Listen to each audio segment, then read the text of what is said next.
Today we're going to talk about the most carcinogenic food on the planet that you can possibly eat. If you know anybody who has cancer or you're worried about getting cancer, this is the food you're going to want to avoid.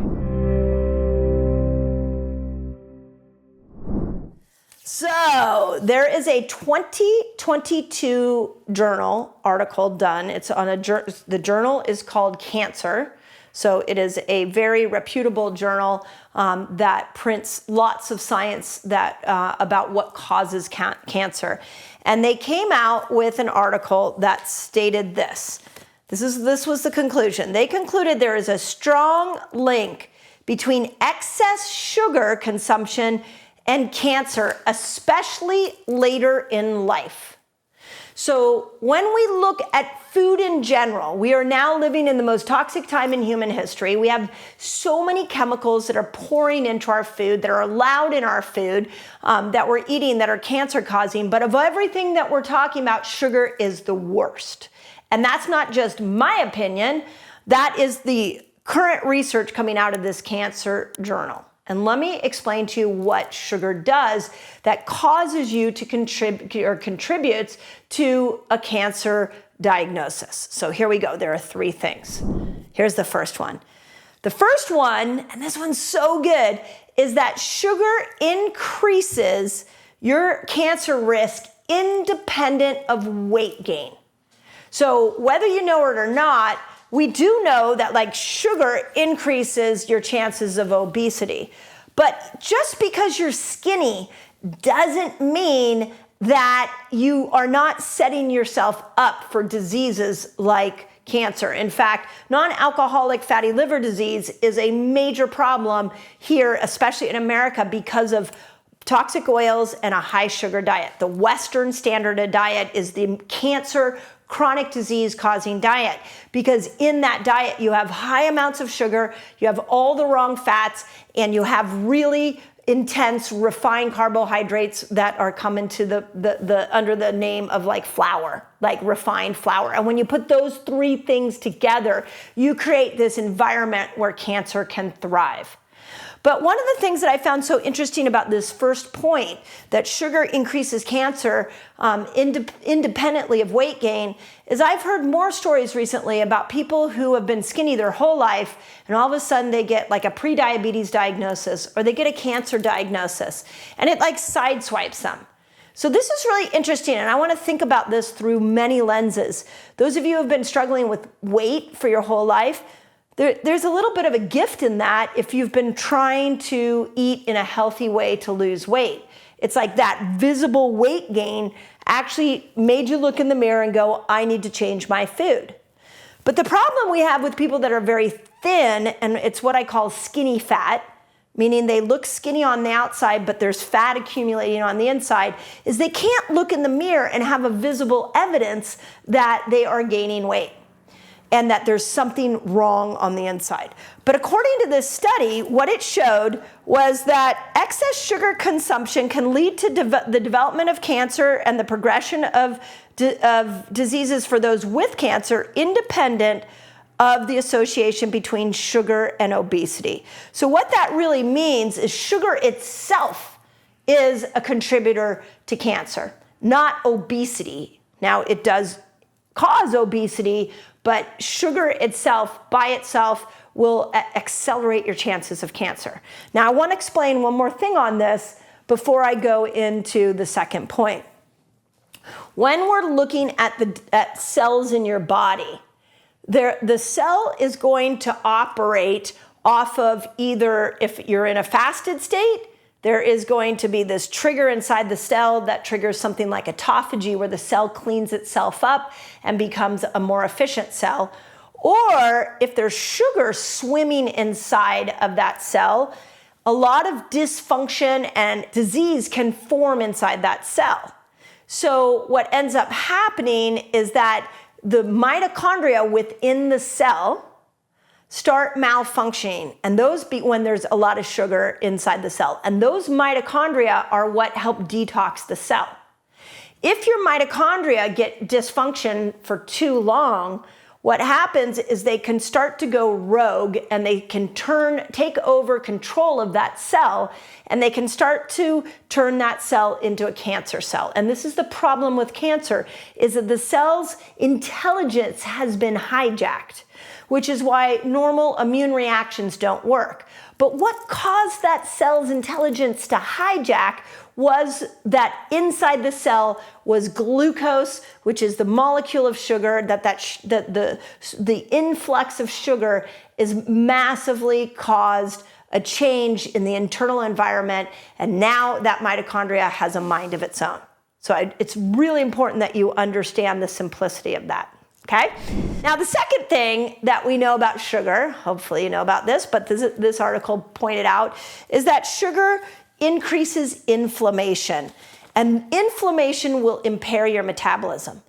So on other videos, I've talked about things like trans fats and sugar, and how it can create a more plaquing on the inside of your arterial walls within your circulatory system.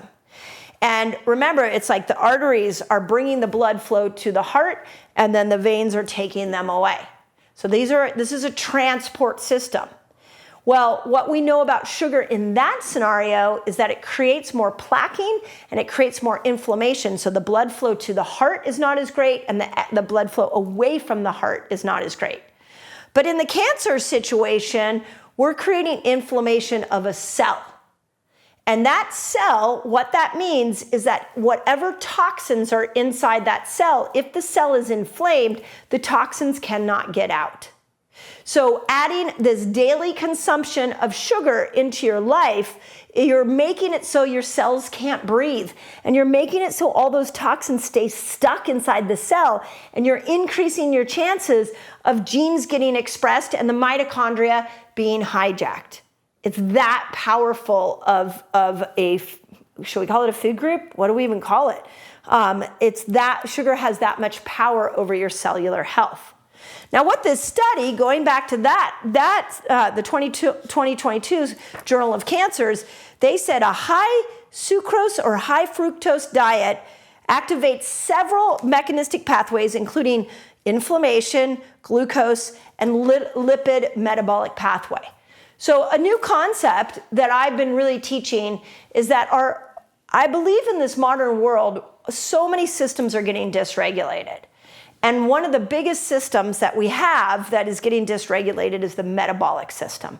So when I read something like that, I'm like, well, okay, the immune system's getting dysregulated from sugar, which is why you're having this chronic inflammatory reaction. Inflammation is an immune response. We've got glucose being affected. So this is why, you become insulin resistant. And then we have the lipid pathway, which is your body's ability to break down fats. And if you can't break down fats, those fats are going to be stored as literal fat.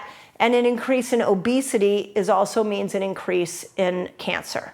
So I'm just trying to show you how this all ties together. And if you understand the complexities of this, you'll start to see that taking something as simple as sugar out of your diet really helps your chances of minimizing a cancer diagnosis. And if you have cancer, really helps your chances of recovery. Okay, have you been watching my videos and you're like, I don't know how to put this stuff all together? You might need my fasting lifestyle free course. I'll teach you exactly how to do it. Just click on the link below. It'll take it to you, and it's absolutely free. My gift to you. Okay. The third thing that I want to talk about that this study talks about is that the authors also noted that sugar not only destabilizes glucose and your lipid metabolic pathways, but it increases other diseases that are precursors for cancer. Diseases like metabolic syndrome. So it's not really a disease, it's kind of a condition. And what we know about metabolic syndrome is that it ends up creating a situation where you're more prone to obesity, insulin resistance, diabetes, high blood pressure, high cholesterol, and even liver enzymes. So I talked about this a lot during the pandemic. I continue to quote this, that here in America, only 12% of Americans are metabolically healthy. After the pandemic, it was as low as 8%. So we are literally looking at one ingredient causing many diseases, and ultimately could be your demise if we're not careful about taking sugar out of your diet. Which leads me to the last thing I want to tell you, which is how do you take sugar out of your diet? Well, the first thing I'll tell you is I have found in teaching the world how to metabolically switch and teaching the world how to fast, that when we start to fast, not only do we clean up our metabolic system, and we get our metabolic markers better, and we make our cells more insulin sensitive. We bring that inflammation down. We change the environment in the cell, but we also change our cravings. Because when we go into these fasted states, we starve out some of the fungus and some of the bacteria that are causing us to crave sugar. So if you don't know about a fasting lifestyle, you can check out my book, Fast Like a Girl, and I show you all the different levels of fasting, and the longer you fast, the more you put fasting into your routine, the more you're gonna see that your sugar cravings go away. I've seen it over and over and over again. Okay, the other thing that I wanna point out is that there are sugar substitutes that are really good and won't have this effect of increasing cancer. My favorite is coconut sugar. So coconut sugar tastes a lot like brown sugar. It's less refined, and it's lower on the glycemic index, so it doesn't spike your blood sugar as high. In my household, this is what we cook with. We all cook with coconut sugar, and I really like the taste of it. Other sugars that my community, my Reset Academy, which is our membership group, has a lot of people in that group have talked about monk fruit as one of their favorites, that it doesn't have this sort of fake taste, whereas others like erythritol and stevia. I'm not a stevia fan, but it can be a healthy sugar alternative. But the important thing to understand is that if you're sugar addicted, just learning how to metabolically switch, learning how to lean into something as simple as 12 hours of fasting, 13 hours of fasting every day, and then switching back to food. Over time, the more you do that, your cravings for sugar will go away. In fact, those of you that have done that and it's worked really well, put it in the notes so others can feel hope and inspiration. The other thing you can do is you can start to change your sugar out for things like coconut sugar. And then if you want to go stevia or monk fruit, you can go that route. But the important thing is I want you to understand that just because sugar is everywhere, just because it is in the supermarket, doesn't mean that it's healthy. And this is the sad state of affairs that we are in right now in this modern world, is that we are putting foods in our supermarket that are building chronic diseases like cancer. So it is up to us to start to change our palate. It is up to us to make better food choices and to vote with our dollars and let those food industries know we don't want the highly processed sugars. We don't want the trans fats. And the only way we can send that message is by not buying them. But when I hear stories of people who have been diagnosed with cancer unknowingly and their diet was horrible and they walked into their grocery store assuming that everything in there was safe, this is a crime.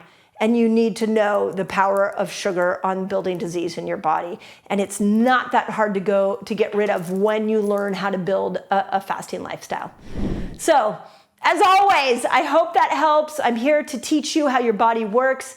I'm here to give you the tools to prevent chronic disease. And in that conversation needed to be sugar. So put in the comments if that helped. It's helpful for me to know which videos you're resonating with, and I'll do more like that. If you have questions, put the questions in there, and you might be surprised to find a video that I do based off your question.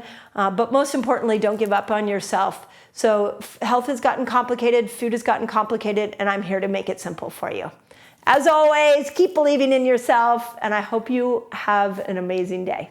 Okay, if you loved this video, you're gonna wanna check out the next video of my food series. On this video, want to talk about the healthy foods that you might be eating that will stop you from a long and healthy life.